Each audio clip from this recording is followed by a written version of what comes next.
ഈമാൻ എപ്പോഴും തടിയിൽ ബാക്കിയാകാൻ ഒരു അമല് ഞാൻ പറഞ്ഞുതരാം. നിങ്ങളോടുള്ള ഇഷ്ടം കൊണ്ട് എല്ലാം കൂടി പറഞ്ഞു കൊടുക്കുന്നത് ഹൈറില്ല, എന്നാലും ഞങ്ങളോടുള്ള ഇഷ്ടം കൊണ്ട് പറഞ്ഞുതരാം. എന്തെന്നറിയോ, എല്ലാ ദിവസവും നിങ്ങൾ ഇബ്രാഹിം സൂറത്തിലെ 27-ാമത്തെ ആയത്ത് 41 വട്ടം ചൊല്ലുക. എന്നു ചൊല്ലുക. 27-ാമത്തെ ആയത്ത് 48 വട്ടം ചൊല്ലുക. സൂറത്ത് ഇബ്രാഹിം 41 വട്ടം. ഇബ്രാഹിമി സൂറത്ത് ഇബ്രാഹിമിന്റെ 27-ാമത്തെ ആയത്ത് 41 വട്ടം. ഒരു കാലത്ത് ഈമാൻ നഷ്ടപ്പെടില്ല. എന്നും സമയമില്ല, 24 മണിക്കൂറിൻ്റെ ഉള്ളിൽ ഒറ്റ ഇരുത്തത്തിന് തീർക്കണം. ഈമാൻ ഒരിക്കലും ഈമാൻ പോവില്ല.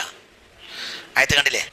യുസബ്ബിതുല്ലാഹു അല്ലദീന ആമനൂ ബിൽഖൗലി الثابിതി ഫിൽ ഹയാത്തിദ് ദുനിയാ വഫിൽ ആഖിറ വയുളില്ലുല്ലാഹു الظാലിമീന വയഫഅലുല്ലാഹു മാ യശാ.